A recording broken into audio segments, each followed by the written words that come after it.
नमस्कार दर्शकगण, मैं सरिता भारती फिर से आप लोगों का हार्दिक अभिनंदन करती हूँ इस चैनल पे। जैसा कि हमने पिछले अध्याय में श्री कृष्ण जी से जाना कि आत्मा का जन्म मृत्यु नहीं होता, न ही वह किसी काल में जन्म लेती है या मृत्यु को प्राप्त होती है। आत्मा अजन्मा, शाश्वत, अविनाशी और चिर नूतन है। शरीर का विनाश होने पर भी आत्मा का विनाश नहीं होता। इस अध्याय में श्री कृष्ण अर्जुन को कर्म योग, ज्ञान योग, सांख्य योग, बुद्धि योग और चलिए अब बढ़ते हैं तीसरे अध्याय की ओर और श्री कृष्ण जी के प्रसाद को अपने जीवन में ग्रहण करते हैं। श्लोक 1। अर्जुन ने कहा, हे जनार्दन, हे केशव, यदि आप बुद्धि को सकाम कर्म से श्रेष्ठ समझते हैं तो फिर आप मुझे इस घोर युद्ध में क्यों लगाना चाहते हैं। इसका तात्पर्य है श्री भगवान कृष्ण ने पिछले अध्याय में अपने घनिष्ठ मित्र अर्जुन को संसार के शोक सागर से उबारने के उद्देश्य से आत्मा के स्वरूप का विशद वर्णन किया है और आत्म साक्षात्कार के जिस मार्ग की संस्तुति की है वह है बुद्धि योग या कृष्ण भावनामृत। कभी कभी कृष्ण भावनामृत को भूल से जड़ता समझ लिया जाता है और ऐसी भ्रांत धारणा वाला मनुष्य भगवान कृष्ण का नाम जप द्वारा पूर्णतया कृष्ण भावना भावित होने के लिए प्राय एकांत स्थान में चला जाता है, किंतु कृष्ण भावनामृत दर्शन में प्रशिक्षित हुए बिना एकांत स्थान में कृष्ण नाम जप करना ठीक नहीं। इससे अबोध जनता से केवल सस्ती प्रशंसा प्राप्त हो सकेगी। अर्जुन को भी कृष्ण भावनामृत या बुद्धि योग ऐसा लगा मानो वह सक्रिय जीवन से संन्यास लेकर एकांत स्थान में तपस्या का अभ्यास हो। दूसरे शब्दों में वह कृष्ण भावनामृत को बहाना बनाकर चातुरीपूर्वक युद्ध से जी छुड़ाना चाहता था, किंतु एक निष्ठ शिष्य होने के नाते उसने यह बात अपने गुरु के समक्ष रखी और कृष्ण से सर्वोत्तम कार्यविधि के विषय में प्रश्न किया। उत्तर में भगवान ने तृतीय अध्याय में कर्मयोग अर्थात कृष्ण भावना भावित कर्म की विस्तृत व्याख्या की। आपके अनेकार्थक उपदेशों से मेरी बुद्धि मोहित हो गई है, अतः कृपा करके निश्चयपूर्वक मुझे बताएं कि इनमें से मेरे लिए सर्वाधिक श्रेष्ठ कर क्या होगा। इसका तात्पर्य है पिछले अध्याय में भगवत गीता के उपक्रम के रूप में सांख्य योग, बुद्धि योग, बुद्धि द्वारा इंद्रिय निग्रह, निष्काम कर्मयोग तथा नवदिष्टित की स्थिति जैसे विभिन्न मार्गों का वर्णन किया गया है, किंतु उसमें तारतम्य नहीं था। कर्म करने तथा समझने के लिए मार्ग की अधिक व्यवस्थित रूपरेखा की आवश्यकता होगी। अतः अर्जुन इन भ्रामक विषयों को स्पष्ट कर लेना चाहता था, जिसे सामान्य मनुष्य बिना किसी भ्रम के उन्हें स्वीकार कर सके।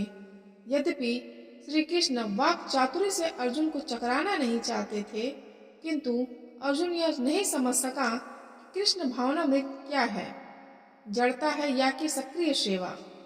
दूसरे शब्दों में अपने प्रश्नों से वह उन समस्त शिष्यों के लिए जो भगवत गीता के रहस्य को समझना चाहते हैं, कृष्ण भावनामृत का मार्ग प्रशस्त कर रहा है।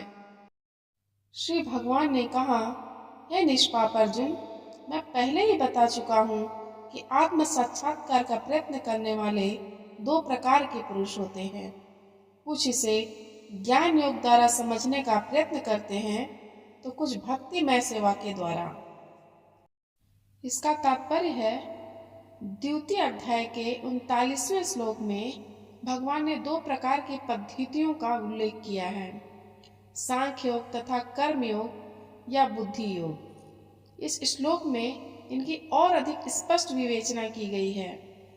सांख्य योग अथवा आत्मा तथा पदार्थ की प्रकृति का वैश्लेषिक अध्ययन उन लोगों के लिए है जो व्यवहारिक ज्ञान तथा दर्शन द्वारा वस्तुओं का चिंतन एवं मनन करना चाहते हैं।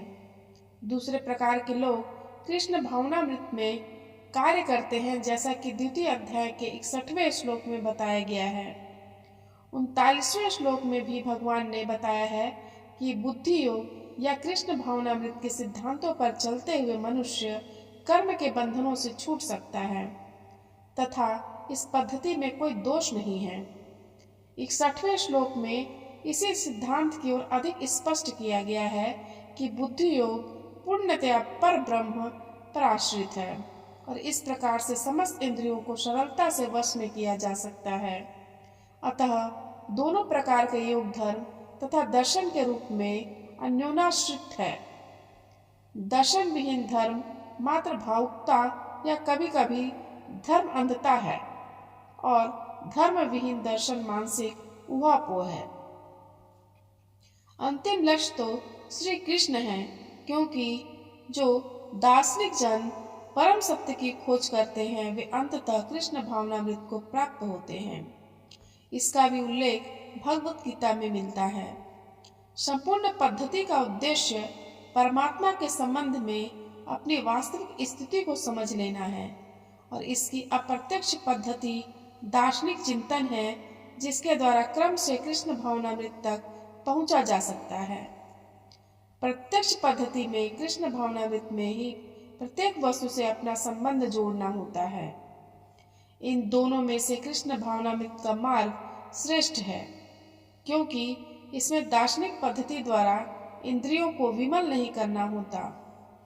कृष्ण भावनामृत स्वयं ही शुद्ध करने वाली प्रक्रिया है और भक्ति की प्रत्यक्ष विधि सरल तथा दिव्य होती है।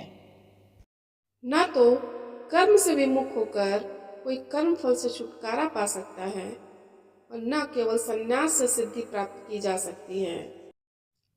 इसका तात्पर्य है, भौतिकतावादी मनुष्यों के हृदयों को विमल करने के लिए जिन कर्मों का विधान किया गया है, उनके द्वारा शुद्ध हुआ मनुष्य ही संन्यास ग्रहण कर सकता है।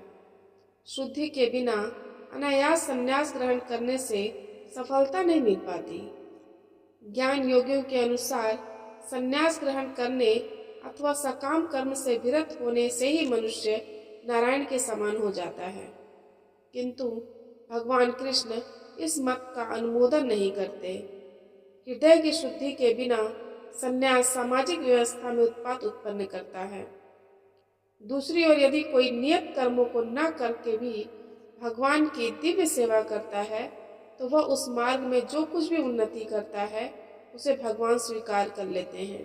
स्वल्पमप्यस्य धर्मस्य त्रायते महतो भयात्। ऐसे सिद्धांत की रंच मात्र संपन्नता भी महान कठिनाइयों को पार करने में सहायक होती है। प्रत्येक व्यक्ति को प्रकृति से अर्जित गुणों के अनुसार विवश होकर कर्म करना पड़ता है।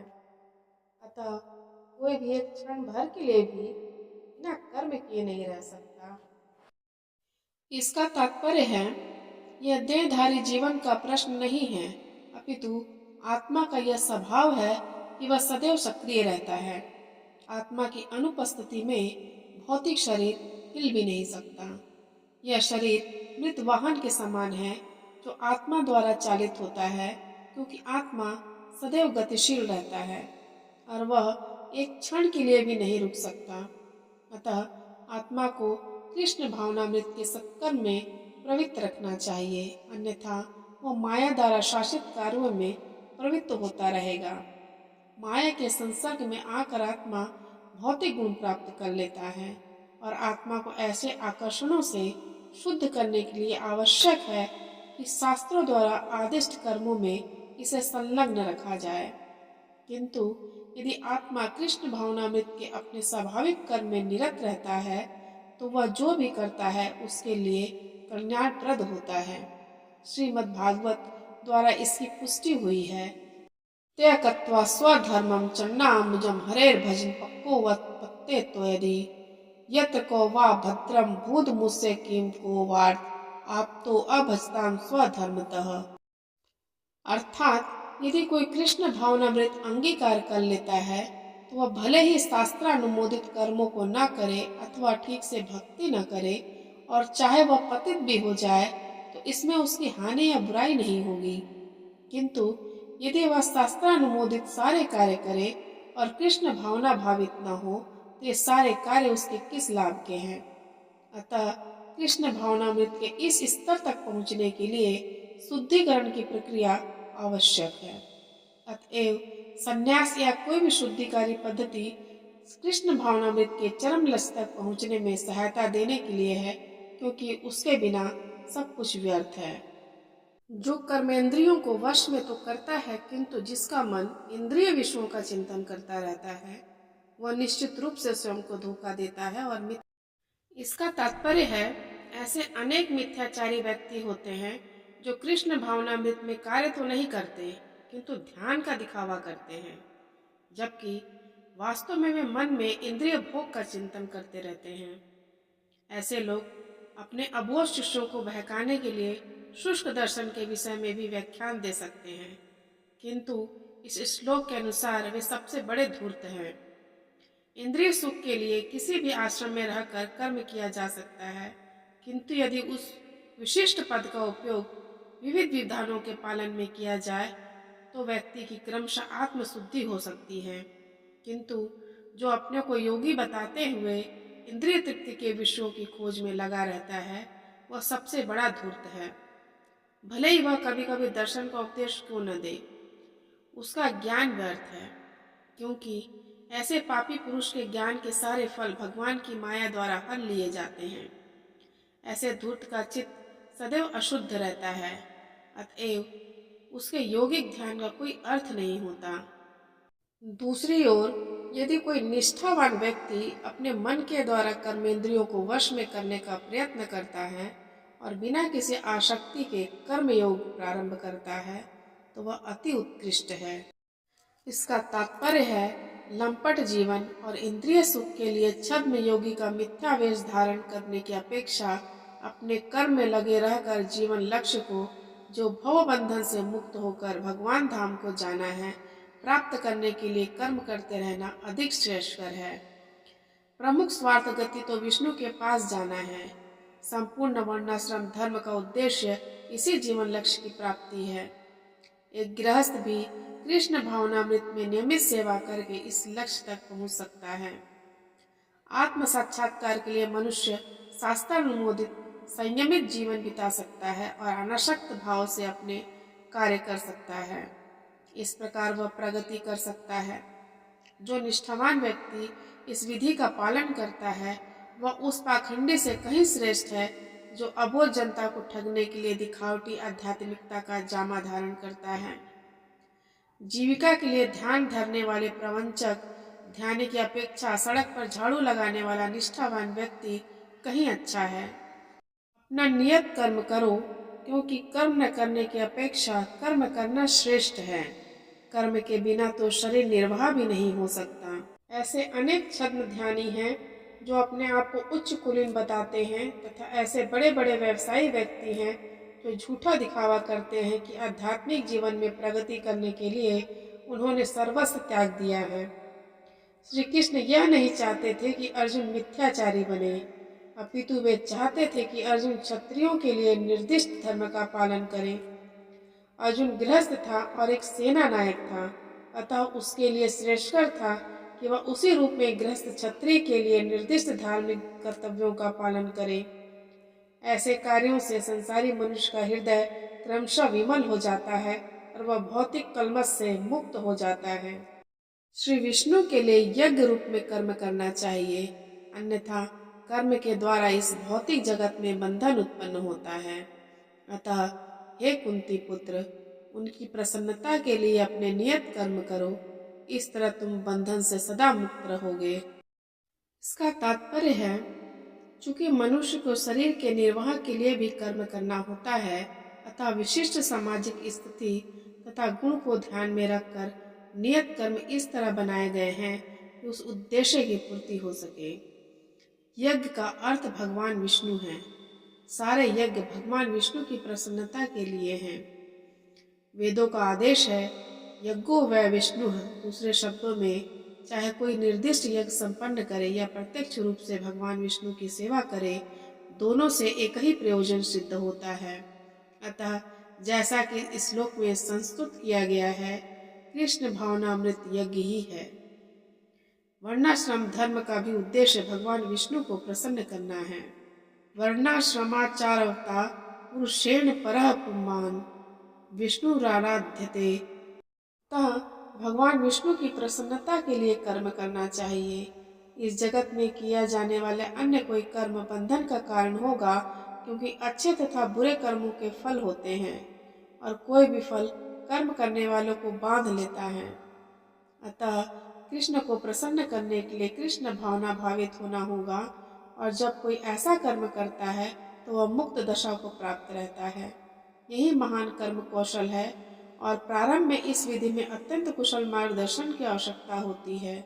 अतः भगवत भक्त के निर्देशन में यह साक्षात भगवान कृष्ण के प्रत्यक्ष आदेश के अंतर्गत, जिनके अधीन अर्जुन को कर्म करने का अवसर मिला था, मनुष्य को परिश्रम पूर्वक कर्म करना चाहिए। इंद्रिय तृप्ति के लिए कुछ भी नहीं किया जाना चाहिए, अपितु हर एक कार्य कृष्ण की प्रसन्नता के लिए होना चाहिए। इस विधि से न केवल कर्म के बंधन से बचा जा सकता है, अपितु इससे मनुष्य को क्रमशः भगवान की वह प्रेमा भक्ति प्राप्त हो सकेगी जो भगवत धाम को ले जाने वाली है। सृष्टि के प्रारंभ में समस्त प्राणियों के स्वामी प्रजापति ने विष्णु के लिए यज्ञ सहित मनुष्यों तथा देवताओं के संततियों को रचा और उनसे कहा, तुम इस यज्ञ से सुखी रहो, क्योंकि इसके करने से तुम्हें सुख पूर्वक रहने तथा मुक्ति प्राप्त करने के लिए समस्त वांछित वस्तुएं प्राप्त हो सकेंगी। इसका तात्पर्य है, प्राणियों के स्वामी द्वारा भौतिक सृष्टि की रचना बद्ध जीवों के लिए भगवत धाम वापस जाने का सुअवसर है। इस सृष्टि के सारे जीव प्रकृति द्वारा बद्ध हैं, क्योंकि उन्होंने श्री भगवान विष्णु या कृष्ण के साथ अपने संबंध को भुला दिया है। इस शाश्वत संबंध को समझने में वैदिक नियम हमारी सहायता के लिए है। जैसा कि भगवत गीता में कहा गया है, वेदश्च सर्वैरहमेव वेद्यः। भगवान का कथन है कि वेदों का उद्देश्य मुझे समझना है। वैदिक स्तुतियों में कहा गया है कि पतिं विश्वस्यामित्वशरम्, अतः जीवों के स्वामी श्री भगवान विष्णु हैं। श्रीमद् भागवत में भी श्री सुखदेव गोस्वामी ने भगवान को अनेक रूपों में पति कहा है। श्री पतिर्यज्ञपति प्रजापतिर्धियाम, पतिर्लोकपतिर्धरापति, पतिर्गतिश्चान्धपृष्ठिसात्वतां प्रसिद्धतां में भगवान सतां पति। प्रजापति तो भगवान विष्णु हैं और वे समस्त प्राणियों के, समस्त लोगों के तथा सुंदरता के स्वामी हैं और हर एक के त्राता हैं। भगवान ने इस भौतिक जगत को इसलिए रचा कि बद्ध जीव यह सीख सके कि वे विष्णु को प्रसन्न करने के लिए किस प्रकार यज्ञ करें, जिससे वे इस जगत में चिंता रहित होकर सुख पूर्वक रह सकें और इस भौतिक देह का अंत होने पर भगवत धाम को जा सके। बद्ध जीव के लिए यह संपूर्ण कार्यक्रम है। यज्ञ करने से बद्ध जीव क्रमशः कृष्ण भावना भावित होते हैं और सभी प्रकार से देव तुल्य बनते हैं। कलयुग में वैदिक शास्त्रों ने सकीर्तन यज्ञ, भगवान के नामों का कीर्तन का विधान किया है और इस दिव्य विधि का प्रवर्तन चैतन्य महाप्रभु द्वारा इस युग के समस्त लोगों के उद्धार के लिए किया गया।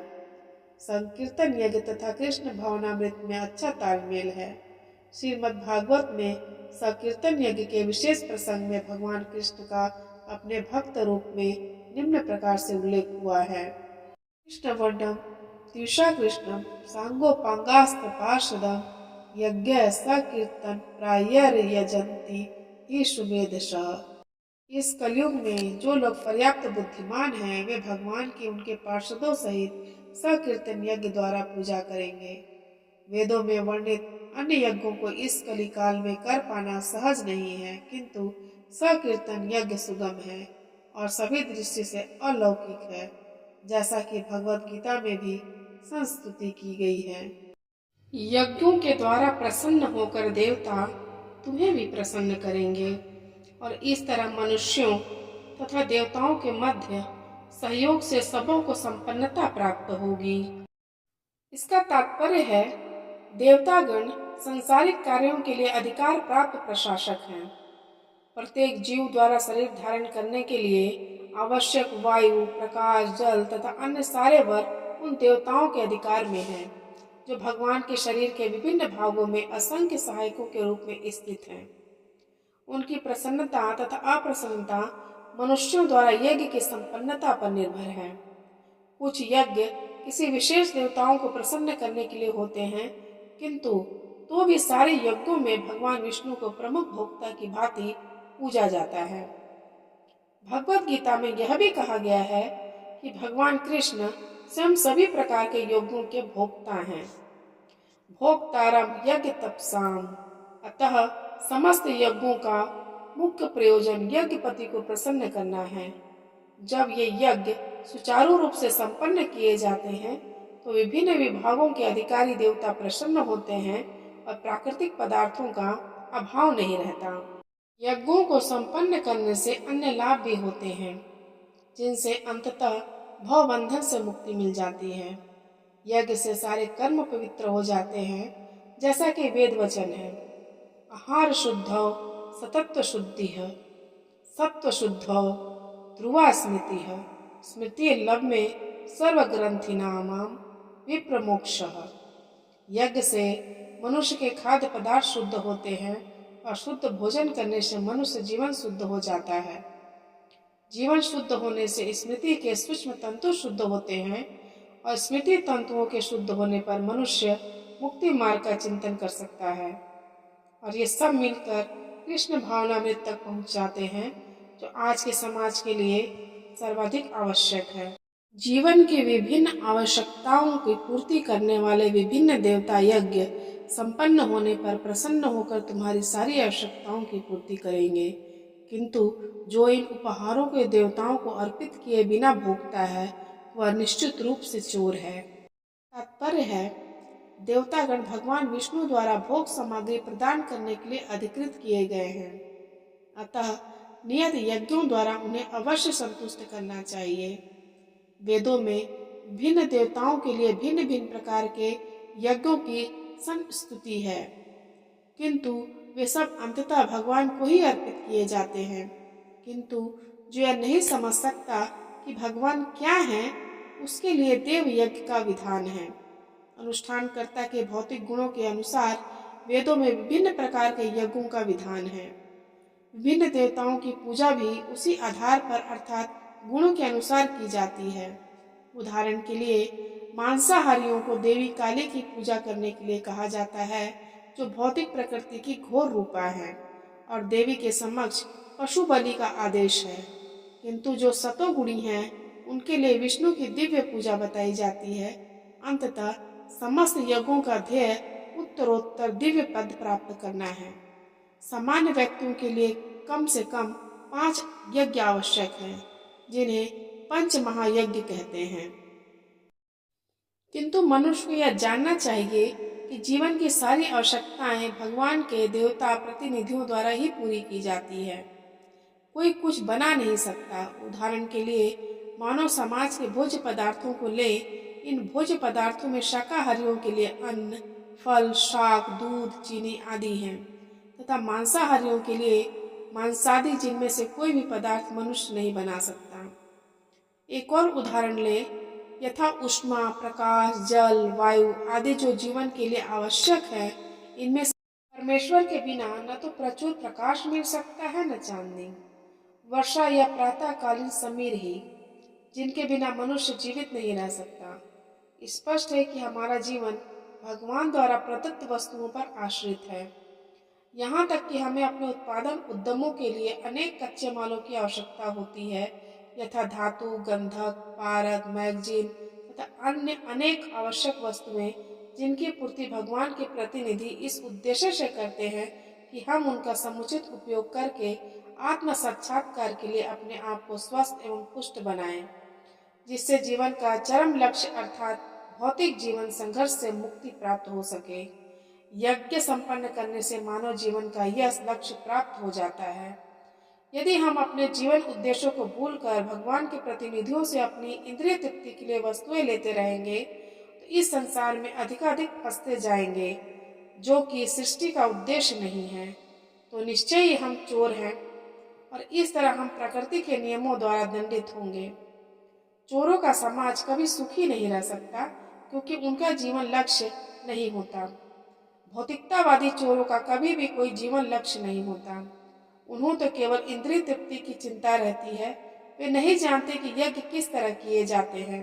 किंतु चैतन्य महाप्रभु ने यज्ञ संपन्न करने की सरलतम विधि का प्रवर्तन किया।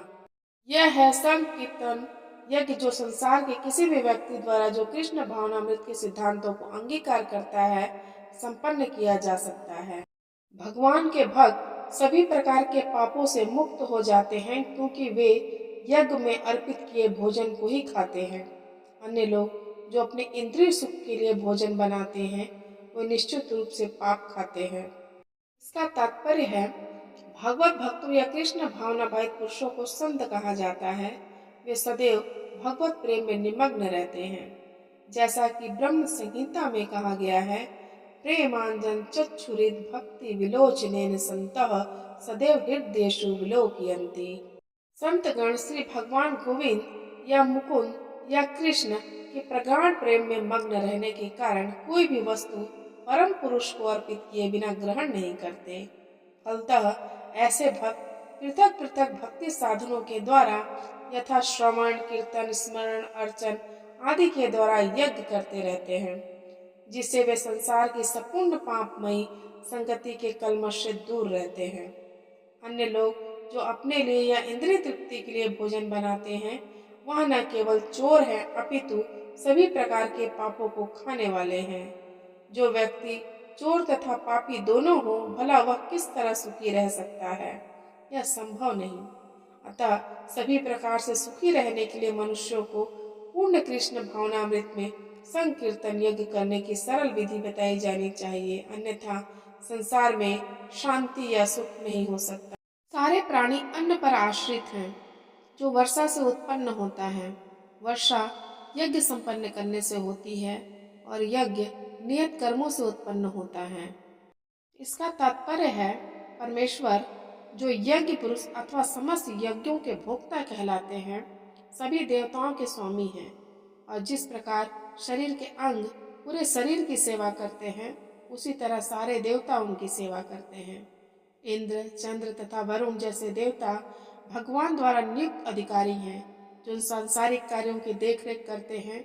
सारे वेद इन देवताओं को प्रसन्न करने के लिए यज्ञों का निर्देश करते हैं, जिससे वे अन्न उत्पादन के लिए प्रचुर वायु, प्रकाश तथा जल प्रदान करें। जब कृष्ण की पूजा की जाती है तो उनके अंग स्वरूप देवताओं की भी स्वतः पूजा हो जाती है। अतः देवताओं की अलग से पूजा करने की आवश्यकता नहीं होती। इसी हेतु कृष्ण भावना भावित भगवत भक्त सर्वप्रथम कृष्ण को भोजन अर्पित करते हैं और तब खाते हैं। यह ऐसी विधि है जिससे शरीर का आध्यात्मिक पोषण होता है। ऐसा करने से न केवल शरीर के विगत पापमय कर्म फल नष्ट होते हैं, अपितु शरीर प्रकृति के समस्त कल्मशों से निरापद हो जाता है। जब कोई छूत का रोग फैलता है तो इसके आक्रमण से बचने के लिए रोगाणुरोधी टीका लगाया जाता है। इसी प्रकार भगवान विष्णु को अर्पित करके ग्रहण किया जाने वाला भोजन हमें भौतिक संदूषण से निरापद बनाता है और जो इस विधि का अभ्यास है वह भगवत भक्त कहलाता है। अतः कृष्ण भावना भावित व्यक्ति जो केवल कृष्ण को अर्पित किया गया भोजन करता है वह उन समस्त विगत भौतिक दूषणों के फलों का सामना करने में समर्थ होता है जो आत्म साक्षात्कार के मार्ग में बाधक बनते हैं। इसके विपरीत जो ऐसा नहीं करता वह अपने पाप पुण्य कर्म को बढ़ाता रहता है, जिससे उसे सारे पाप फलों को भोगने के लिए अगला शरीर कुकरों शुकरों के समान मिलता है। यह भौतिक जगत नाना कल्मशों से पूर्ण है और जो भी भगवान के प्रसाद को ग्रहण करके उनसे निरापद हो लेता है वह उनके आक्रमण से बच जाता है, किंतु जो ऐसा नहीं करता वह कल्मश का लक्ष्य बनता है। अन्न अर्थात शाक वास्तव में खाद्य है। मनुष्य विभिन्न प्रकार के अन्न, शाक, फल आदि खाते हैं, जबकि पशु इन पदार्थों के उच्छिष्ट को खाते हैं। जो मनुष्य मांस खाने के अभ्यस्त हैं उन्हें भी शाक के उत्पादन पर निर्भर रहना पड़ता है, क्योंकि पशु शाक ही खाते हैं। अतएव हमें अंतोगत्वा खेतों के उत्पादन पर ही आश्रित रहना है, बड़ी बड़ी फैक्ट्रियों के उत्पादन पर नहीं। खेतों का यह उत्पादन आकाश से होने वाली प्रचुर वर्षा पर निर्भर करता है और ऐसी वर्षा इंद्र, सूर्य, चंद्र आदि देवताओं के द्वारा नियंत्रित होती है। ये देवता भगवान के दास हैं। भगवान को यज्ञों के द्वारा संतुष्ट रखा जा सकता है। अतः जो इन यज्ञों को संपन्न नहीं करता उसे अभाव का सामना करना होगा। यही प्रकृति का नियम है। अतः भोजन के अभाव से बचने के लिए यज्ञ और विशेष रूप से इस युग के लिए संस्तुत सकीर्तन यज्ञ संपन्न करना चाहिए। वेदों में नियमित कर्मों का विधान है और ये वेद साक्षात श्री भगवान से प्रकट हुए हैं। फलतः सर्वव्यापी ब्रह्म यज्ञ कर्मों में सदा स्थित रहता है। इसका तात्पर्य है, इस श्लोक में यथार्थ कर्म अर्थात कृष्ण को प्रसन्न करने के लिए कर्म की आवश्यकता को भली भांति विवेचित किया गया है। यदि हमें यज्ञ पुरुष विष्णु के परितोष के लिए कर्म करना है तो हमें ब्रह्म या दिव्य वेदों से कर्म की दिशा प्राप्त करनी होगी।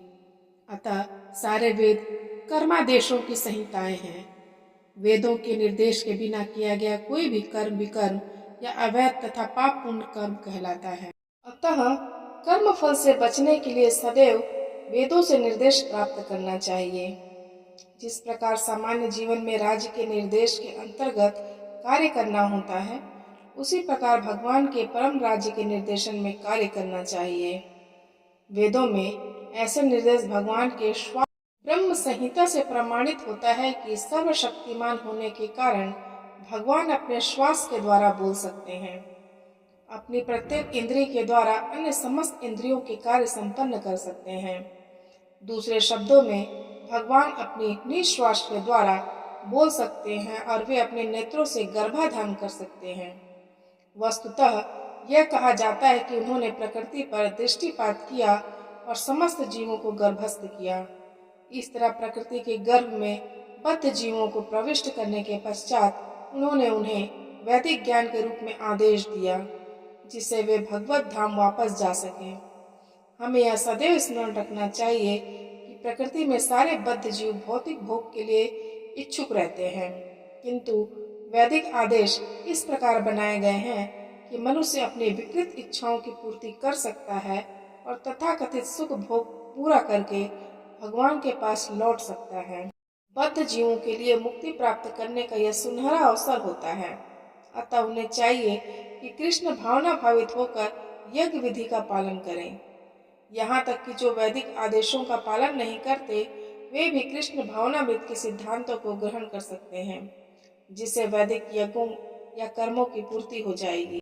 हे प्रिय अर्जुन, जो मानव जीवन में इस प्रकार वेदों द्वारा स्थापित यज्ञ चक्र का पालन नहीं करता, वह निश्चय ही पापमय जीवन व्यतीत करता है। ऐसा व्यक्ति केवल इंद्रियों की तुष्टि के लिए व्यर्थ ही जीवित रहता है। इस श्लोक में भगवान ने कठोर परिश्रम करो और इंद्रिय तृप्ति का आनंद लो इस सांसारिक विचारधारा का तिरस्कार किया है। अतः जो लोग इस संसार में भोग करना चाहते हैं, उन्हें उपरयुक्त यज्ञ चक्र का अनुसरण करना परम आवश्यक है। जो ऐसे विधि विधानों का पालन नहीं करता, अधिकाधिक तिरस्कृत होने के कारण उसका जीवन अत्यंत संकटपूर्ण रहता है। प्रकृति के नियमानुसार यह मानव शरीर विशेष रूप से आत्म साक्षात्कार के लिए मिला है, जिसे कर्म योग, ज्ञान योग या भक्ति योग में से किसी एक विधि से प्राप्त किया जा सकता है। इन योगियों के लिए यज्ञ संपन्न करने की कोई आवश्यकता नहीं रहती, क्योंकि ये पाप पुण्य से परे होते हैं। किंतु जो लोग इंद्रिय तृप्ति में जुटे हुए हैं, उन्हें पूर्वोक्त यज्ञ चक्र के द्वारा शुद्धिकरण की आवश्यकता रहती है। कर्म के अनेक भेद होते हैं। जो लोग कृष्ण भावना भावित नहीं हैं, वे निश्चय ही विषय प्रायण होते हैं। अतः उन्हें पुण्य कर्म करने की आवश्यकता होती है। यज्ञ पद्धति इस प्रकार सुनियोजित है कि विषयोन्मुख लोग विषयों के फल में फंसे बिना अपनी इच्छाओं की पूर्ति कर सकते हैं। संसार की संपन्नता हमारे प्रयासों पर नहीं, अपितु परमेश्वर की पृष्ठभूमि योजना पर निर्भर है, जिसे देवता संपादित करते हैं। अतः वेदों में वर्णित देवताओं को लक्षित करके यज्ञ किए जाते हैं। अप्रत्यक्ष रूप में यह कृष्ण भावनामृत का ही अभ्यास रहता है, क्योंकि जब कोई इन यज्ञों में दक्षता प्राप्त कर लेता है तो वह अवश्य ही कृष्ण भावना भावित हो जाता है। किंतु यदि ऐसे यज्ञ करने से कोई कृष्ण भावना भावित नहीं हो पाता, तो इसे कोरी आचार संहिता समझना चाहिए। अतः मनुष्यों को चाहिए कि वे आचार संहिता तक ही अपनी प्रगति को सीमित न रखें, अपितु उसे पार करके कृष्ण भावनामृत को प्राप्त हों। किंतु जो व्यक्ति आत्मा में ही आनंद लेता है तथा जिसका जीवन आत्म साक्षात्कार युक्त है और जो अपने में ही पूर्णतया संतुष्ट रहता है, उसके लिए कुछ कर्तव्य नहीं होता। का तात्पर्य है, जो व्यक्ति पूर्णतया कृष्ण भावना भावित है और अपने कृष्ण भावनामृत के कार्यों से पूर्णतया संतुष्ट रहता है, उसे कुछ भी नियत कर्म नहीं करना होता। कृष्ण भावना भावित होने के कारण उसके हृदय का सारा मैल तुरंत धुल जाता है, जो हजारों हजारों यज्ञों को संपन्न करने पर ही संभव हो पाता है। इस प्रकार चेतना के शुद्ध होने से मनुष्य परमेश्वर के साथ अपने संबंध के प्रति पूर्णतया आश्वस्त हो जाता है। भगवत कृपा से उसका कार्य स्वयं प्रकाशित हो जाता है। अतएव वैदिक आदेशों के प्रति उसका कर्तव्य निःशेष हो जाता है।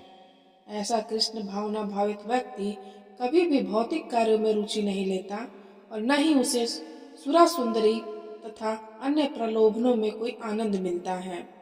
स्वरूप सिद्ध व्यक्ति के लिए न तो अपने नियत कर्मों को करने की आवश्यकता रह जाती है, न ऐसा कर्म करने का कोई कारण ही रहता है। उसे किसी अन्य जीव पर निर्भर रहने की आवश्यकता भी नहीं रह जाती।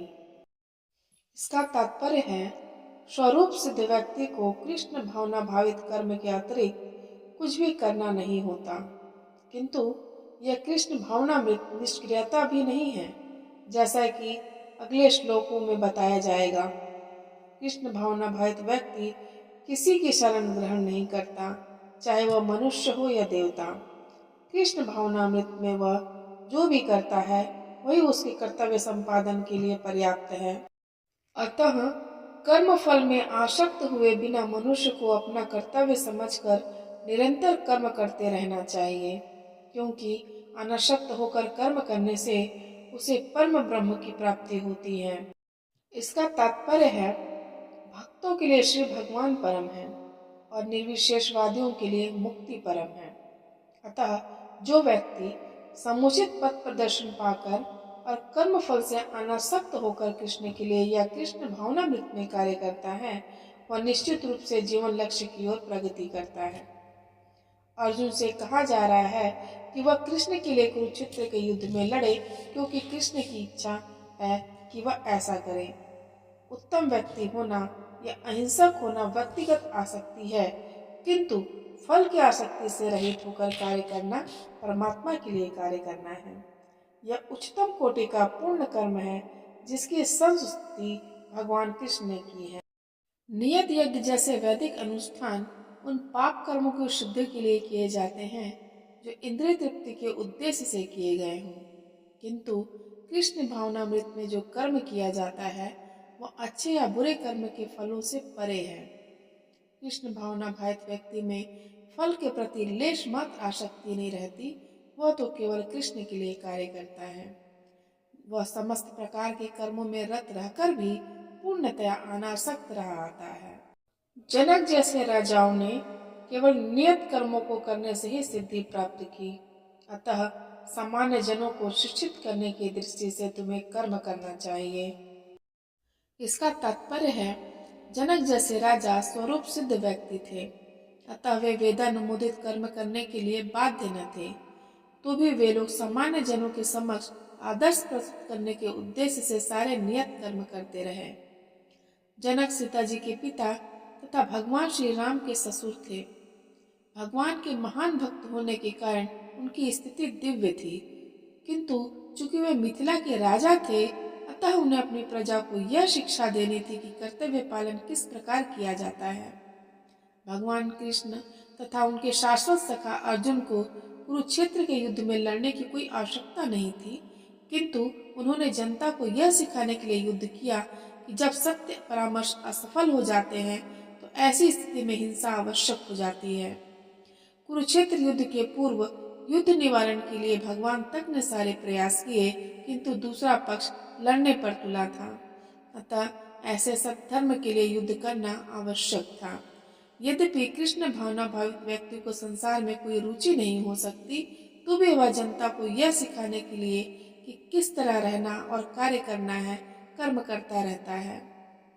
कृष्ण भावनामृत में अनुभवी व्यक्ति इस तरह कार्य करते रहते हैं कि अन्य लोग उनका अनुसरण कर सकें, और इसकी व्याख्या अगले श्लोक में की गई है। महापुरुष जो आचरण करता है, सामान्य व्यक्ति उसी का अनुसरण करते हैं। वह अपने अनुसरणीय कार्यों से जो आदर्श प्रस्तुत करता है, संपूर्ण विश्व उसका अनुसरण करता है। इसका तात्पर्य है, सामान्य लोगों को सदैव एक जैसे नेता की आवश्यकता होती है, जो व्यवहारिक आचरण द्वारा जनता को शिक्षा दे सके। यदि नेता स्वयं धूम्रपान करता है, तो वह जनता को धूम्रपान बंद करने की शिक्षा नहीं दे सकता। चैतन्य महाप्रभु ने कहा है कि शिक्षा देने के पूर्व शिक्षक को ठीक ठाक आचरण करना चाहिए। जो इस प्रकार शिक्षा देता है, वह आचार्य या आदर्श शिक्षक कहलाता है। अतः शिक्षक को चाहिए कि सामान्य जन को शिक्षा देने के लिए स्वयं शास्त्रीय सिद्धांतों का पालन करे। कोई भी शिक्षक प्राचीन प्रामाणिक ग्रंथों के नियमों के विपरीत कोई नियम नहीं बना सकता। मनु संहिता जैसे प्रामाणिक ग्रंथ मानव समाज के लिए अनुसरणीय आदर्श ग्रंथ हैं।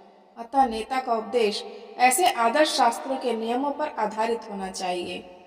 जो व्यक्ति अपनी उन्नति चाहता है, उसे महान शिक्षकों द्वारा अभ्यास किए जाने वाले आदर्श नियमों का पालन करना चाहिए। श्रीमद् भागवत भी इसी का पुष्टि करता है कि मनुष्य को महान भक्तों की पद चिन्हों का अनुसरण करना चाहिए और आध्यात्मिक बोध के पथ में प्रगति का यही साधन है। चाहे राजा हो या राज्य का प्रशासन अधिकारी, चाहे पिता हो या शिक्षक, ये सब अबोध जनता के स्वाभाविक नेता माने जाते हैं। इन सबका अपने आश्रितों के प्रति महान उत्तरदायित्व रहता है। अतः इन्हें नैतिक तथा आध्यात्मिक संहिता संबंधी आदर्श ग्रंथों से सुपरिचित होना चाहिए। हे पृथा पुत्र, तीनों लोकों में मेरे लिए कोई भी कर्म नियत नहीं है। न मुझे किसी वस्तु का अभाव है और न ही आवश्यकता ही है, तो भी मैं नियत कर्म करने में तत्पर रहता हूँ। वैदिक साहित्य में भगवान का वर्णन इस प्रकार हुआ है। परमेश्वर समस्त नियंताओं के नियंता हैं और विभिन्न लोकपालकों में सबसे महान हैं। सभी उनके अधीन हैं। सारे जीवों को परमेश्वर से ही विशिष्ट शक्ति प्राप्त होती है। जीव स्वयं श्रेष्ठ नहीं है। वे सभी देवताओं द्वारा पूज्य हैं और समस्त संचालकों के भी संचालक हैं।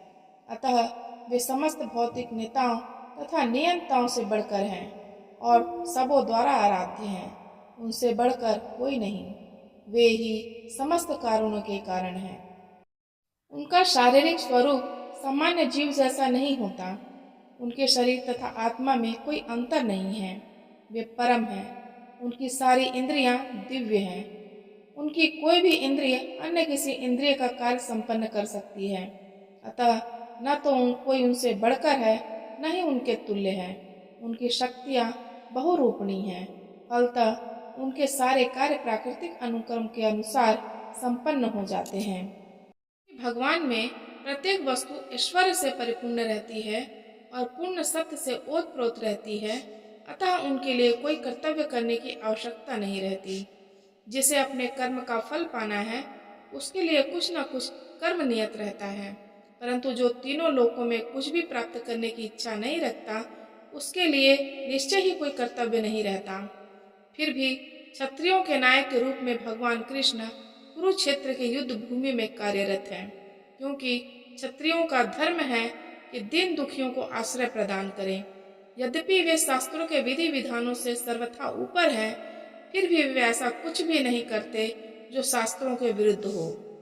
क्योंकि यदि मैं नियत कर्मों को सावधानी पूर्वक न करूं, तो हे पार्थ, यह निश्चित है कि सारे मनुष्य मेरे पथ का ही अनुगमन करेंगे। का तात्पर्य है, आध्यात्मिक जीवन की उन्नति के लिए एवं सामाजिक शांति में संतुलन बनाए रखने के लिए कुछ परंपरागत कुलाचार है, जो प्रत्येक सभ्य व्यक्ति के लिए होते हैं। ऐसे विधि विधान केवल बद्ध जीवों के लिए हैं, भगवान कृष्ण के लिए नहीं। लेकिन क्योंकि वे धर्म की स्थापना के लिए अवतरित हुए थे, अतः उन्होंने निर्दिष्ट नियमों का पालन किया। अन्यथा सामान्य व्यक्ति भी उन्हीं के पद चिन्हों का अनुसरण करते, क्योंकि कृष्ण परम प्रमाण हैं। श्रीमद् भागवत से यह ज्ञात होता है कि श्री कृष्ण अपने घर में तथा बाहर गृहस्थोचित धर्म का आचरण करते रहे। यदि मैं नियत कर्म न करूं, तो ये सारे लोग नष्ट हो जाएं। तब मैं अवांछित जन समुदाय को उत्पन्न करने का कारण हो जाऊंगा और इस तरह संपूर्ण प्राणियों की शांति का विनाशक बनूंगा।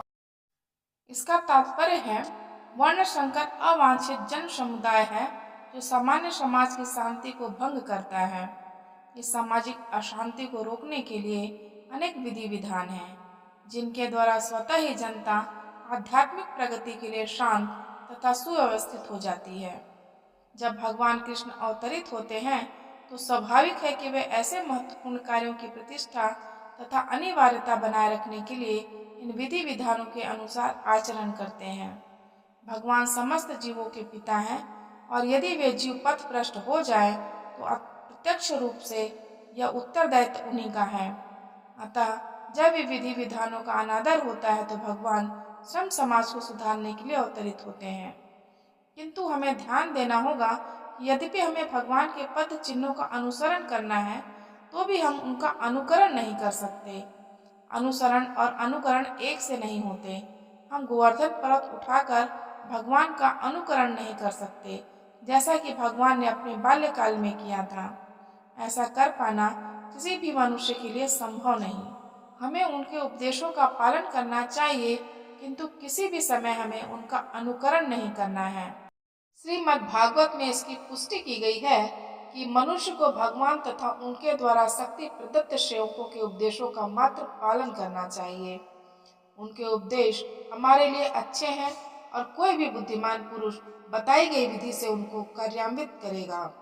फिर भी मनुष्य को सावधान रहना चाहिए कि वह उनके कार्यों का अनुकरण न करे।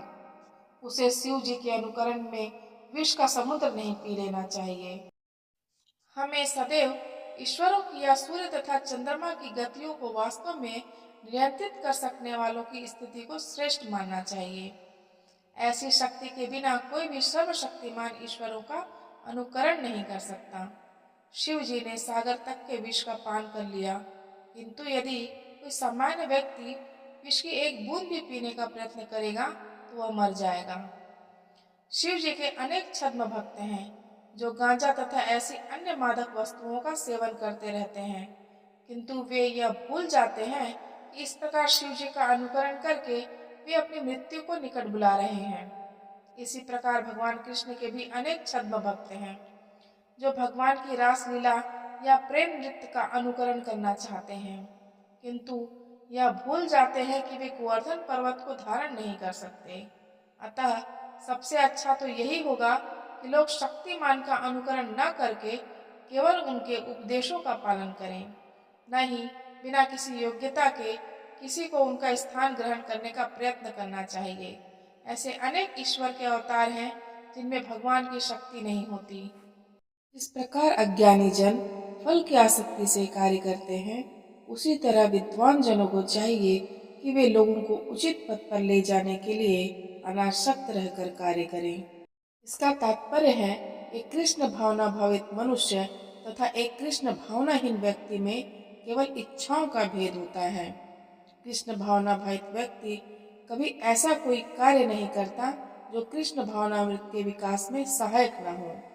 यहाँ तक कि वह उस अज्ञानी पुरुष की तरह कर्म कर सकता है जो भौतिक कार्यों में अत्यधिक आसक्त रहता है, किंतु इनमें से एक ऐसा कार्य अपनी इंद्रिय तृप्ति के लिए करता है जबकि दूसरा कृष्ण की तुष्टि के लिए।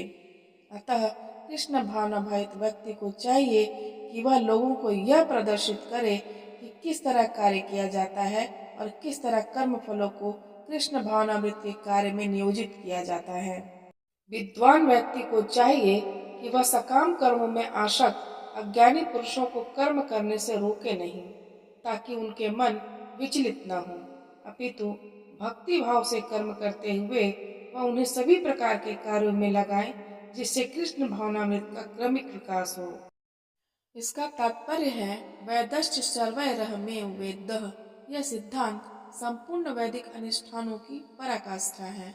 सारे अनुष्ठान, सारे यज्ञ कृत तथा वेदों में भौतिक कार्यों के लिए जो भी निर्देश हैं, उन सबों समेत सारी वस्तुएं कृष्ण को जानने के निमित्त हैं, जो हमारे जीवन के चरम लक्ष्य हैं। लेकिन चूंकि बद्ध जीव इंद्रिय तृप्ति के अतिरिक्त और कुछ नहीं जानते, अतः वह वेदों का अध्ययन इसी दृष्टि से करते हैं। किंतु सकाम कर्मों तथा वैदिक अनुष्ठानों के द्वारा नियमित इंद्रिय तृप्ति के माध्यम से मनुष्य धीरे धीरे कृष्ण भावनामृत को प्राप्त होता है। अतः कृष्ण भावनामृत में स्वरूप सिद्ध जीव को चाहिए कि अन्यों को अपना कार्य करने या समझने में बाधा न पहुंचाए, अपितु उन्हें यह प्रदर्शित करे कि किस प्रकार सारे कर्म फल को कृष्ण की सेवा में समर्पित किया जा सकता है। कृष्ण भावना भावित विद्वान व्यक्ति इस तरह कार्य करता है कि इंद्रिय तृप्ति के लिए कर्म करने वाले अज्ञानी पुरुष यह सीख लें कि किस तरह कार्य करना चाहिए और आचरण करना चाहिए। यद्यपि अज्ञानी पुरुष को उसके कार्यों में छेड़ना ठीक नहीं होता, परंतु यदि वह रच भर भी कृष्ण भावना भावित है तो वह वैदिक विधियों की परवाह न करते हुए सीधे भगवान की सेवा में लग सकता है। ऐसे भाग्यशाली व्यक्ति को वैदिक अनुष्ठान करने की आवश्यकता नहीं रहती, क्योंकि प्रत्यक्ष कृष्ण भावनामृत के द्वारा उसे वे सारे फल प्राप्त हो जाते हैं जो उसे अपने कर्तव्यों के पालन करने से प्राप्त होते हैं। जीवात्मा अहंकार के प्रभाव से मोहग्रस्त होकर अपने आप को समस्त कर्मों का कर्ता मान बैठता है, जबकि वास्तव में वे प्रकृति के तीनों गुणों को द्वारा संपन्न किए जाते हैं। इसका तात्पर्य है, दो व्यक्ति जिनमें से एक कृष्ण भावना भावित है और दूसरा भौतिक चेतना वाला है, समान स्तर पर कार्य करते हुए समान पद पर प्रतीत हो सकते हैं, किंतु उनके पदों में आकाश पाताल का अंतर रहता है। भौतिक चेतना वाला व्यक्ति अहंकार के कारण आश्वस्त रहता है कि वही सभी वस्तुओं का करता है। वह यह नहीं जानता कि शरीर की रचना प्रकृति द्वारा हुई है, जो परमेश्वर की अध्यक्षता में कार्य करती है। भौतिकतावादी व्यक्ति यह नहीं जानता कि अंततोगत्वा वह कृष्ण के अधीन है। अहंकारवश ऐसा व्यक्ति हर एक कार्य को स्वतंत्र रूप से करने का श्रेय लेना चाहता है, और यही है उसके अज्ञान का लक्षण। उसे यह ज्ञात नहीं कि उसके इस स्थूल तथा स्थूल शरीर की रचना प्रकृति द्वारा भगवान की अध्यक्षता में की गई है। अतः उसके सारे शारीरिक तथा मानसिक कार्य कृष्ण भावनामृत में रहकर कृष्ण की सेवा में तत्पर होने चाहिए। अज्ञानी व्यक्ति यह भूल जाता है कि भगवान ऋषिकेश कहलाते हैं, अर्थात वे शरीर की इंद्रियों के स्वामी हैं। इंद्रिय तृप्ति के लिए इंद्रियों का निरंतर उपयोग करते रहने से वह अहंकार के कारण वस्तुतः मोहग्रस्त रहता है, जिससे वह कृष्ण के साथ अपने शाश्वत संबंध को भूल जाता है। हे महाबाहो, भक्ति भावमय कर्म तथा सकाम कर्म के भेद को भली भांति जानते हुए जो परम सत्य को जानने वाला है, वह कभी भी अपने आप को इंद्रियों में तथा इंद्रिय इसका तात्पर्य है, परम सत्य को जानने वाला भौतिक संगति में अपने विषम स्थिति को जानता है। वह जानता है कि वह भगवान कृष्ण का अंश है और उसका स्थान इस भौतिक सृष्टि में नहीं होना चाहिए। वह अपने वास्तविक स्वरूप को भगवान के अंश के रूप में जानता है, जो सच्चित आनंद है, और उसे यह अनुभूति होती रहती है कि मैं किसी कारण से देहात्म बुद्धि में फंस चुका हूँ। अपने अस्तित्व की शुद्ध अवस्था में उसे सारे कार्य भगवान कृष्ण की सेवा में नियोजित करने चाहिए। फलतः वह अपने आप को कृष्ण भावनामृत के कार्यों में लगाता है और भौतिक इंद्रियों के कार्यों के प्रति स्वभावतः अनासक्त हो जाता है, क्योंकि ये परिस्थिति जन्य तथा अस्थायी है। वह जानता है कि उसके जीवन की भौतिक दशा भगवान के नियंत्रण में है। फलतः वह सभी प्रकार के भौतिक बंधनों से विचलित नहीं होता, क्योंकि वह इन्हें भगवत कृपा मानता है। श्रीमद् भागवत के अनुसार जो व्यक्ति परम सत्य को ब्रह्म, परमात्मा तथा श्री भगवान इन तीनों विभिन्न रूपों में जानता है, वह तत्वविद कहलाता है, क्योंकि वह परमेश्वर के साथ अपने वास्तविक संबंध को भी जानता है। माया के गुणों से मोहग्रस्त होने पर अज्ञानी पुरुष पूर्णतया भौतिक कार्यों में संलग्न रहकर उनमें आसक्त हो जाते हैं। यद्यपि उनके ये कार्य उनमें ज्ञानाभाव के कारण अधम होते हैं, किंतु ज्ञानी को चाहिए कि उन्हें विचलित न करें। इसका तात्पर्य है, अज्ञानी मनुष्य स्थूल भौतिक चेतना से और भौतिक उपाधियों से पूर्ण रहते हैं। यह शरीर प्रकृति की देन है, और जो व्यक्ति शारीरिक चेतना में अत्यधिक आसक्त होता है, वह मंद अर्थात आलसी कहा जाता है। अज्ञानी मनुष्य शरीर को आत्मा स्वरूप मानते हैं। वे अन्यों के साथ शारीरिक संबंध को बंधुत्व मानते हैं। जिस देश में यह शरीर प्राप्त हुआ है, उसे वे पूज्य मानते हैं, और वे धार्मिक अनुष्ठानों की औपचारिकताओं को ही अपना लक्ष्य मानते हैं। ऐसे भौतिकताग्रस्त उपाधिधारी पुरुषों के कुछ प्रकार के कार्यों में सामाजिक सेवा, राष्ट्रीयता तथा परोपकार है। ऐसी उपाधियों के चक्कर में वे सदैव भौतिक क्षेत्र में व्यस्त रहते हैं। उनके लिए आध्यात्मिक बोध मिथ्या है, अतः वे इसमें रुचि नहीं लेते। किंतु जो लोग आध्यात्मिक जीवन में जागरूक हैं, उन्हें चाहिए कि इस तरह भौतिकता में मग्न व्यक्तियों को विचलित न करें। अच्छा तो यही होगा कि वे शांत भाव से अपने आध्यात्मिक कार्यों को करें, और ऐसे मोहग्रस्त व्यक्ति अहिंसा जैसे जीवन के मूलभूत नैतिक सिद्धांतों तथा इसी प्रकार के परोपकारी कार्यों में लगे हो सकते हैं। जो लोग अज्ञानी हैं, वे कृष्ण भावनामृत के कार्यों को समझ नहीं पाते। अतः भगवान कृष्ण हमें उपदेश देते हैं कि ऐसे लोगों को विचलित न किया जाए और व्यर्थ ही मूल्यवान समय नष्ट न किया जाए। किंतु भगवत भक्त भगवान से भी अधिक दयालु होते हैं, क्योंकि वे भगवान के अभिप्राय को समझते हैं। फलतः वे सभी प्रकार के संकट झेलते हैं, यहाँ तक कि वे इन अज्ञानी पुरुषों के पास जा जाकर इन्हें कृष्ण भावनामृत के कार्यों में प्रवृत्त करने का प्रयास करते हैं, जो मानव के लिए परम आवश्यक है। अतः हे अर्जुन, अपने सारे कार्यों को मुझ में समर्पित करके मुझे पूर्ण ज्ञान से युक्त होकर लाभ की आकांक्षा से रहित, स्वामित्व के किसी दावे के बिना तथा आलस्य से रहित होकर युद्ध करो। इसका तात्पर्य है, यह श्लोक भगवत गीता के प्रयोजन को स्पष्टतया इंगित करने वाला है। भगवान की शिक्षा है कि स्वधर्म का पालन के लिए सैन्य अनुशासन के सदृश पूर्णतया कृष्ण भावना भावित होना आवश्यक है। ऐसे आदेश से कुछ कठिनाई उपस्थित हो सकती है, फिर भी कृष्ण के आश्रित होकर स्वधर्म का पालन ही करना चाहिए, क्योंकि यह जीव की स्वाभाविक स्थिति है। जीव भगवान के सहयोग के बिना सुखी नहीं हो सकता, क्योंकि जीव की नित्य स्वाभाविक स्थिति ऐसी है कि भगवान की इच्छाओं के अधीन रहा जाए।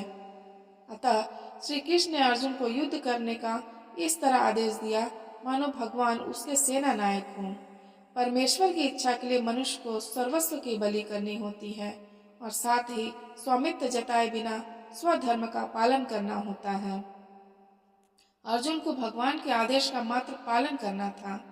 परमेश्वर समस्त आत्माओं की आत्मा है, अतः जो पूर्णतया परमेश्वर पर आश्रित रहता है, या दूसरे शब्दों में जो पूर्णतया कृष्ण भावना भावित है, वह अध्यात्म चेतस कहलाता है। निराशीह का अर्थ है स्वामी के आदेशानुसार कार्य करना, किंतु फल की आशा न करना। कोषाध्यक्ष अपने स्वामी के लिए लाखों रुपए गिन सकता है, किंतु इसमें से वह अपने लिए एक पैसा भी नहीं चाहता। इसी प्रकार मनुष्य को यह समझना चाहिए कि संसार में किसी व्यक्ति का कुछ भी नहीं है, सारी वस्तुएं परमेश्वर की हैं। मई अर्थात मुझ में का वास्तविक अर्थ यही है। और जब मनुष्य इस प्रकार से कृष्ण भावनामृत में कार्य करता है, तो वह किसी वस्तु पर अपने स्वामित्व का दावा नहीं करता। यह भावनामृत निर्मम अर्थात मेरा कुछ नहीं है कहलाता है। यदि ऐसे कठोर आदेश को, जो शारीरिक संबंध में तथा कथित बंधुत्व भावना से रहित है, पूरा करने में कुछ झिझक हो, तो उसे दूर कर देना चाहिए। इस प्रकार मनुष्य विगत ज्वर अर्थात ज्वर या आलस्य से रहित हो सकता है।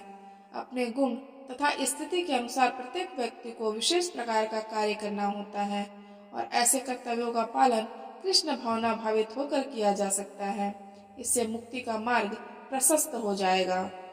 जो व्यक्ति मेरे आदर्शों के अनुसार अपना कर्तव्य करते रहते हैं और ईर्ष्या रहित होकर इस उपदेश का श्रद्धा पूर्वक पालन करते हैं, वे सकाम कर्मों के बंधन से मुक्त हो जाते हैं। इसका तात्पर्य है, श्री भगवान कृष्ण का उपदेश समस्त वैदिक ज्ञान का सार है, अतः किसी अपवाद के बिना यह शाश्वत सत्य है। जिस प्रकार वेद शाश्वत है, उसी प्रकार कृष्ण भावनामृत का यह सत्य भी शाश्वत है। मनुष्य को चाहिए कि भगवान से ईर्ष्या किए बिना इस आदेश में दृढ़ विश्वास रखे। ऐसे अनेक दार्शनिक हैं जो भगवत गीता पर टीका रचते हैं, किंतु कृष्ण में कोई श्रद्धा नहीं रखते। वे कभी भी सकाम कर्मों के बंधन से मुक्त नहीं हो सकते, किंतु एक सामान्य पुरुष भगवान के इन आदेशों में दृढ़ विश्वास करके कर्म नियम के बंधन से मुक्त हो जाता है।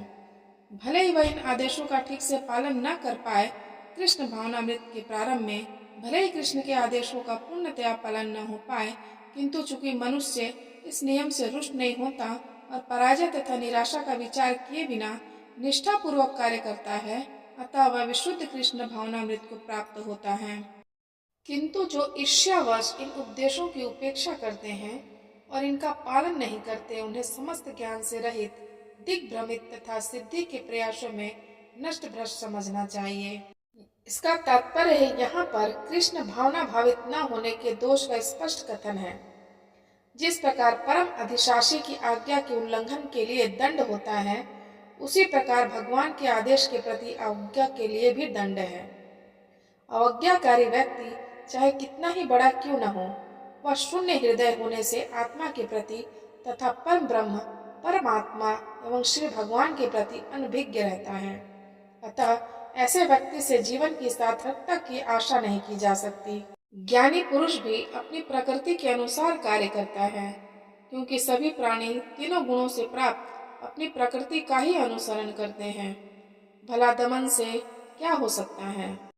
इसका तात्पर्य है कृष्ण भावनामृत के दिव्य पद पर स्थित हुए बिना प्रकृति के गुणों के प्रभाव से मुक्त नहीं हुआ जा सकता।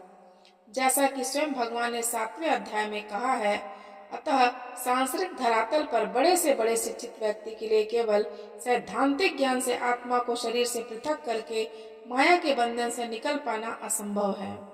ऐसे अनेक तथाकथित अध्यात्मवादी हैं जो अपने को विज्ञान में बड़ा चढ़ा मानते हैं, किंतु भीतर भीतर वे पूर्णतया प्रकृति के गुणों के अधीन रहते हैं, जिन्हें जीत पाना कठिन है।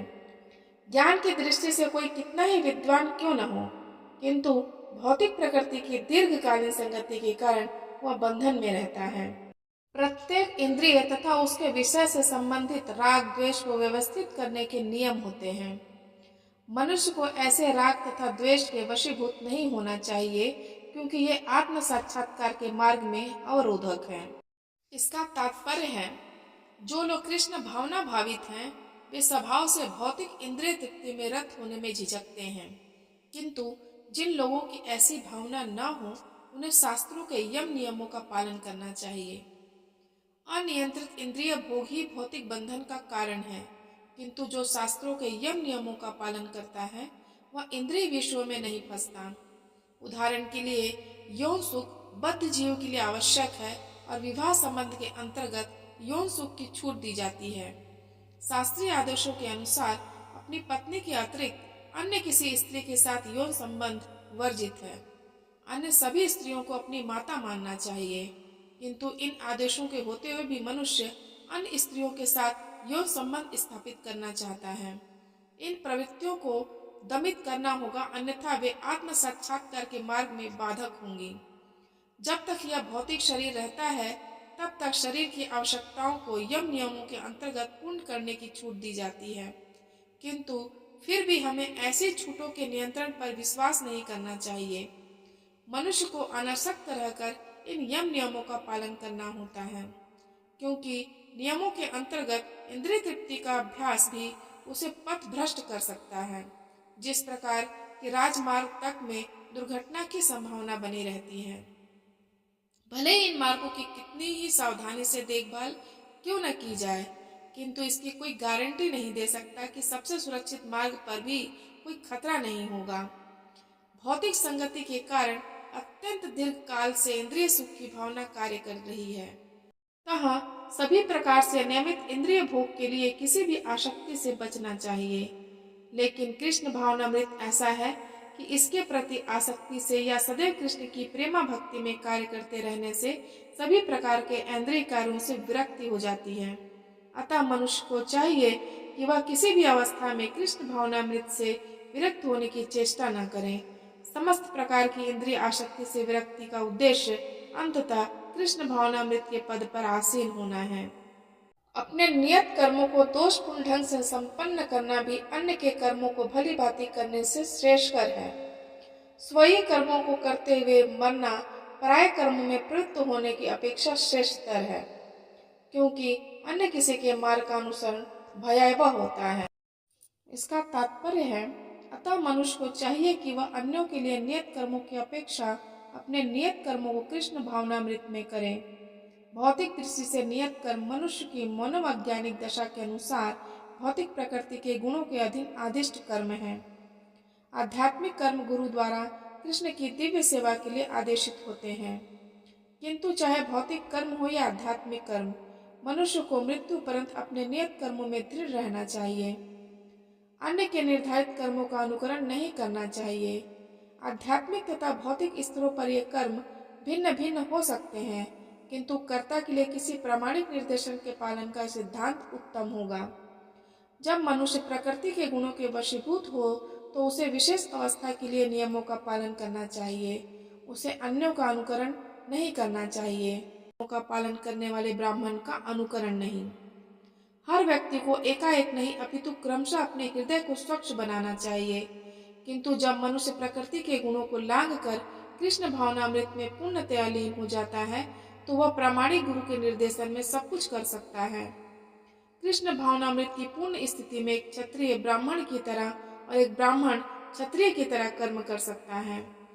दिव्य अवस्था में भौतिक जगत का भेदभाव नहीं रह जाता। उदाहरण के लिए विश्वामित्र मूलतः क्षत्रिय थे, किंतु बाद में वे ब्राह्मण हो गए। इसी प्रकार परशुराम पहले ब्राह्मण थे, किंतु बाद में वे क्षत्रिय बन गए। ब्रह्म में स्थित होने के कारण ही वे ऐसा कर सके। किंतु जब तक कोई भौतिक स्तर पर रहता है, उसे प्रकृति के गुणों के अनुसार अपने कर्म करने चाहिए। साथ ही उसे कृष्ण भावनामृत का पूरा बोध होना चाहिए। अर्जुन ने कहा, हे वृष्णिवंशी, मनुष्य न चाहते हुए भी पाप कर्मों के लिए प्रेरित क्यों होता है? ऐसा लगता है कि उसे बलपूर्वक उनमें लगाया जा रहा हो। इसका तात्पर्य है, जीवात्मा परमेश्वर का अंश होने के कारण मूलतः आध्यात्मिक, शुद्ध एवं समस्त भौतिक कल्मशों से मुक्त रहता है। फलतः स्वभाव से वह भौतिक जगत के पापों में प्रवृत्त नहीं होता, किंतु जब वह माया के संसर्ग में आता है तो वह बिना झिझक के और कभी कभी इच्छा के विरुद्ध भी अनेक प्रकार से पाप कर्म करता है। अतः कृष्ण से अर्जुन का प्रश्न अत्यंत प्रत्याशापूर्ण है कि जीवों की प्रकृति विकृत क्यों हो जाती है। यद्यपि कभी कभी जीव कोई पाप नहीं करना चाहता, किंतु उसे ऐसा करने के लिए बाध्य होना पड़ता है। किंतु ये पाप कर्म अंतर्यामी परमात्मा द्वारा प्रेरित नहीं होते, अपितु अन्य कारण से होते हैं, जैसा कि भगवान अगले श्लोक में बताते हैं। श्री भगवान ने कहा, हे अर्जुन, इसका कारण रजोगुण के संपर्क से उत्पन्न काम है, जो बाद में क्रोध का रूप धारण करता है और जो संसार का सर्वभक्षी पापी शत्रु है। इसका तात्पर्य है, जब जीवात्मा भौतिक सृष्टि के संपर्क में आता है तो उसका शाश्वत कृष्ण प्रेम रजोगुण की संगति से काम में परिणत हो जाता है, अथवा दूसरे शब्दों में ईश्वर प्रेम का भाव काम में उसी तरह बदल जाता है जिस तरह इमली के संसर्ग से दूध दही में बदल जाता है। और जब काम की संतुष्टि नहीं होती तो यह क्रोध में परिणत हो जाता है। क्रोध मोह में और मोह इस संसार में निरंतर बना रहता है। अतः जीवात्मा का सबसे बड़ा शत्रु काम है, और यह काम ही है जो विशुद्ध जीवात्मा को इस संसार में फंसे रहने के लिए प्रेरित करता है। क्रोध तमोगुण का प्राकट्य है। ये गुण अपने आप को क्रोध, अतः यदि रहने तथा कार्य करने की विधियों द्वारा रजोगुण को तमोगुण में न गिरने देकर सतोगुण तक ऊपर उठाया जाए तो मनुष्य को क्रोध में पतित होने से आध्यात्मिक आसक्ति के द्वारा बचाया जा सकता है। अपने नित्य वर्तमान चिदानंद के लिए भगवान ने अपने आप को अनेक रूपों में विस्तारित कर लिया, और जीवात्माएं उनके इस चिदानंद के ही अंश हैं। उनको भी आंशिक स्वतंत्रता प्राप्त है, किंतु अपनी इस स्वतंत्रता का दुरुपयोग करके जब वे सेवा को इंद्रिय सुख में बदल देती हैं तो वे काम की चपेट में आ जाती हैं। भगवान ने इस सृष्टि की रचना जीवात्माओं के लिए इन कामपूर्ण रुचियों की पूर्ति हेतु सुविधा प्रदान करने के निमित्त की, और जब जीवात्माएं दीर्घकाल तक काम कर्मों में फंसे रहने के कारण पूर्णतया उब जाती हैं तो वे अपना वास्तविक स्वरूप जानने के लिए जिज्ञासा करने लगती हैं। यही जिज्ञासा वेदांत सूत्र का प्रारंभ है, जिसमें यह कहा गया है, अथातो ब्रह्म जिज्ञासा। मनुष्य को परम तत्व की जिज्ञासा करनी चाहिए, और इस परम तत्व की परिभाषा श्रीमद् भागवत में इस प्रकार दी गई है, जन्मादस्य यतोऽन्वयादि तरश्च। सारी वस्तुओं का उद्गम पर ब्रह्म है, अतः काम का उद्गम भी पर ब्रह्म से हुआ। अतः यदि काम को भगवत प्रेम में या कृष्ण भावना में परिणत कर दिया जाए, या दूसरे शब्दों में कृष्ण के लिए ही सारी इच्छाएं हो, तो काम तथा क्रोध दोनों ही आध्यात्मिक बन सकेंगे। भगवान राम के अनन्य सेवक हनुमान ने रावण की स्वर्णपुरी को जलाकर अपना क्रोध प्रकट किया, किंतु ऐसा करने से वे भगवान के सबसे बड़े भक्त बन गए। यहाँ पर भी श्री कृष्ण अर्जुन को प्रेरित करते हैं कि वह शत्रुओं पर अपना क्रोध भगवान को प्रसन्न करने के लिए दिखाएं। अतः काम तथा क्रोध कृष्ण भावनामृत में प्रयुक्त होने पर हमारे शत्रु न रहकर मित्र बन जाते हैं। इस प्रकार अग्नि धुएं से, दर्पण धूल से अथवा भ्रूण गर्भाशय से आवृत रहता है, उसी प्रकार जीवात्मा इस काम की विभिन्न मात्राओं से आवृत रहता है। इसका तात्पर्य है जीवात्मा के आवरण की 3 कोटियां हैं, जिनसे उसकी शुद्ध चेतना धूमिल होती है। यह आवरण काम ही है, जो विभिन्न स्वरूपों में होता है, यथा अग्नि में धुआं, दर्पण पर धूल तथा भ्रूण पर गर्भाशय। जब काम की उपमा धूम्र से दी जाती है, तो यह समझना चाहिए कि जीवित स्फुलिंग की अग्नि कुछ कुछ अनुभव गम्य है। दूसरे शब्दों में, जब जीवात्मा अपने कृष्ण भावनामृत को कुछ कुछ प्रकट करता है, तो उसकी उपमा धुएं से आवृत अग्नि से दी जा सकती है। यद्यपि जहाँ कहीं धुआं होता है, वहाँ अग्नि का होना अनिवार्य है, किंतु प्रारंभिक अवस्था में अग्नि की प्रत्यक्ष अभिव्यक्ति नहीं होती। यह अवस्था कृष्ण भावनामृत के शुभारंभ जैसी है। दर्पण पर धूल का उदाहरण मन रूपी दर्पण को अनेकानेक आध्यात्मिक विधियों से स्वच्छ करने की प्रक्रिया है। इसकी सर्वश्रेष्ठ विधि है भगवान के पवित्र नाम का संकीर्तन। गर्भाशय द्वारा आवृत भ्रूण का दृष्टांत असहाय अवस्था से दिया गया है, क्योंकि गर्भ स्थित शिशु इधर उधर हिलने के लिए भी स्वतंत्र नहीं रहता। जीवन की यह अवस्था वृक्षों के समान है। वृक्ष भी जीवात्माएं हैं, किंतु उनमें काम की प्रबलता को देखते हुए उन्हें ऐसी योनि मिली है कि वे प्रायः चेतना शून्य होते हैं। धूमिल दर्पण पशु पक्षियों के समान है और धूम्र से आवृत अग्नि मनुष्य के समान है। मनुष्य के रूप में जीवात्मा में थोड़ा बहुत कृष्ण भावनामृत का उदय होता है, और यदि वह और प्रगति करता है तो आध्यात्मिक जीवन की अग्नि मनुष्य जीवन में प्रज्वलित हो जाती है। यदि अग्नि के धुएं को ठीक से नियंत्रित किया जाए तो अग्नि जल सकती है। अतः यह मनुष्य जीवन जीवात्मा के लिए ऐसा सुअवसर है जिससे वह संसार के बंधन से छूट सकता है। मनुष्य जीवन में काम रूपी शत्रु को योग्य निर्देशन में कृष्ण भावनामृत के अनुशीलन द्वारा जीता जा सकता है। इस प्रकार ज्ञान में जीवात्मा की शुद्ध चेतना उसके काम रूपी नित्य शत्रु से ढकी रहती है, जो कभी भी तुष्ट नहीं होता और अग्नि के समान जलता रहता है। इसका तात्पर्य है, मनुस्मृति में कहा गया है कि कितना भी विषय भोग क्यों न किया जाए, काम की तृप्ति नहीं होती।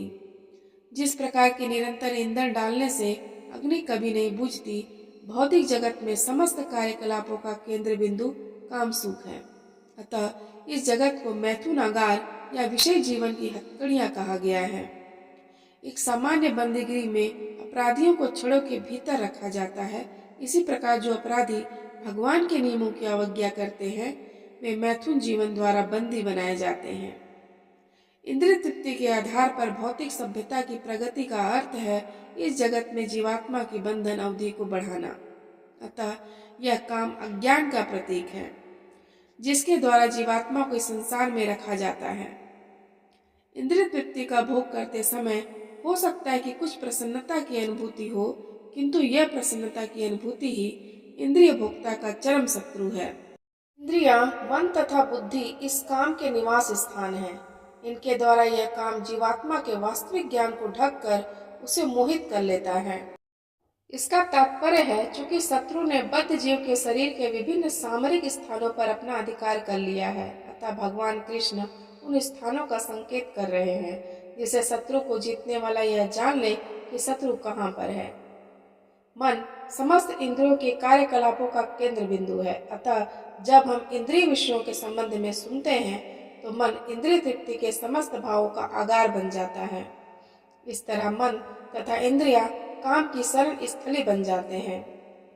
इसके बाद बुद्धि ऐसी कामपूर्ण रुचियों की राजधानी बन जाती है। बुद्धि आत्मा के निकट पड़ोसन है। काममय बुद्धि से आत्मा प्रभावित होता है, जिससे उसमें अहंकार उत्पन्न होता है और वह पदार्थ से तथा इस प्रकार मन तथा इंद्रियों से अपना तादात्म्य कर लेता है। आत्मा को भौतिक इंद्रियों का भोग करने की लत पड़ जाती है, जिसे वह वास्तविक सुख मान बैठता है। श्रीमद् भागवत में आत्मा के इस मिथ्या स्वरूप की अति उत्तम विवेचना की गई है। जो मनुष्य स्त्री धातु निर्मित शरीर को आत्म स्वरूप जान बैठता है, जो देह के विकारों को स्वजन समझता है, जो जन्मभूमि को पूज्य मानता है और जो तीर्थ स्थलों की यात्रा दिव्य ज्ञान वाले पुरुष से भेंट करने के लिए नहीं अपितु स्नान करने के लिए करता है, उसे गधा या बैल के समान समझना चाहिए। इसलिए हे भरतवंशियों में श्रेष्ठ अर्जुन, प्रारंभ में ही इंद्रियों को वश में करके इस पाप के महान प्रतीक का दमन करो और ज्ञान तथा आत्म साक्षात्कार के इस विनाशकर्ता का वध करो। इसका तात्पर्य है, भगवान ने अर्जुन को प्रारंभ से ही इंद्रिय संयम करने का उपदेश दिया, जिससे वह सबसे पापी शत्रु काम का दमन कर सके, जो आत्म साक्षात्कार तथा आत्मज्ञान की उत्कंठा को विनष्ट करने वाला है। ज्ञान का अर्थ है आत्म तथा अनात्म के भेद का बोध, अर्थात यह ज्ञान कि आत्मा शरीर नहीं है। विज्ञान से आत्मा की स्वाभाविक स्थिति तथा परमात्मा के साथ उसके संबंध का विशिष्ट ज्ञान सूचित होता है। श्रीमद् भागवत में इसकी विवेचना इस प्रकार हुई है। आत्मा तथा परमात्मा का ज्ञान अत्यंत गुह्य एवं रहस्यमय है, किंतु जब स्वयं भगवान द्वारा इसके विविध पक्षों की विवेचना की जाती है तो ऐसा ज्ञान तथा विज्ञान समझा जा सकता है।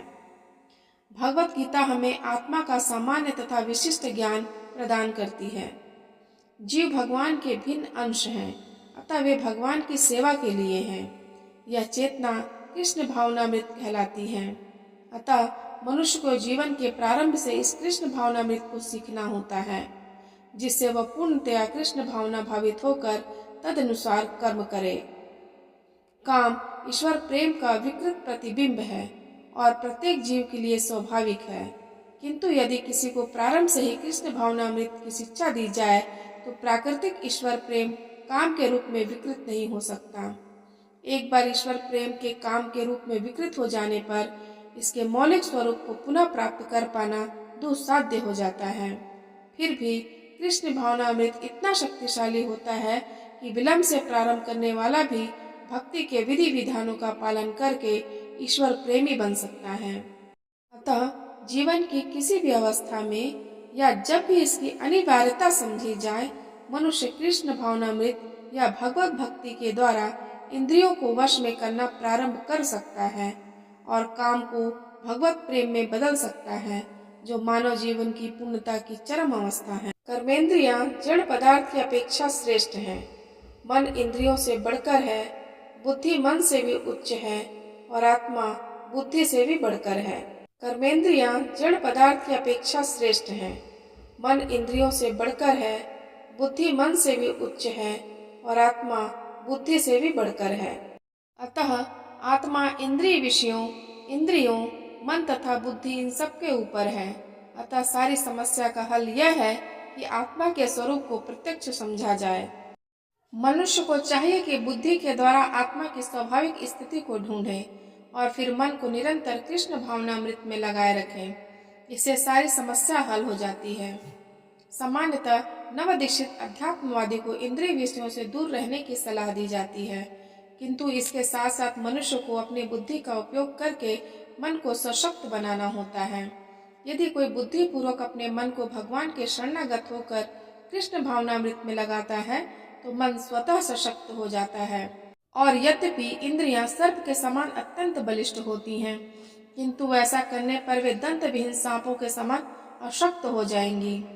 यद्यपि आत्मा बुद्धि, मन तथा इंद्रियों का भी स्वामी है, तो भी जब तक इसे कृष्ण की संगति द्वारा कृष्ण भावनामृत में सुदृढ़ नहीं कर लिया जाता, तब तक चलायमान मन के कारण नीचे गिरने की पूरी संभावना बनी रहती है। इस प्रकार हे महाबाहु अर्जुन, अपने आप को भौतिक इंद्रियों, मन तथा बुद्धि से परे जानकर और मन को सावधान अध्यात्म बुद्धि से स्थिर करके अध्यात्म शक्ति द्वारा इस काम रूपी दुर्जय शत्रु को जीतो। तो दर्शकगण, यह था भगवत गीता का तीसरा अध्याय कर्मयोग, जिसमें श्री कृष्ण हमें यह समझाने की कोशिश कर रहे हैं कि हम अपनी स्वाभाविक प्रकृति के गुणों के कारण कार्य करने के लिए बाध्य हैं और हमें एक क्षण के लिए भी अकर्मा नहीं रहना चाहिए। प्रस्तुतिकरण अच्छा लगने पर वीडियो को लाइक कर दीजिएगा, चैनल सब्सक्राइब कर दीजिएगा, बेल आइकन प्रेस कर दीजिएगा ताकि अगला अध्याय डालूं तो आपको नोटिफिकेशन मिल जाए।